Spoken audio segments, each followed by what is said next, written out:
गणनायकाय गणदैवताय गणाध्यक्षाय धीमहि गुणशरीराय गुणमण्डिताय गुणेशानाय धीमहि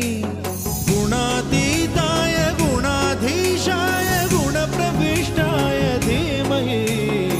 एकदन्ताय वक्रतुण्डाय गौरीतनयाय धीमहि गजेशानाय भालचन्द्राय श्रीगणेशाय धीमहि एकदन्ताय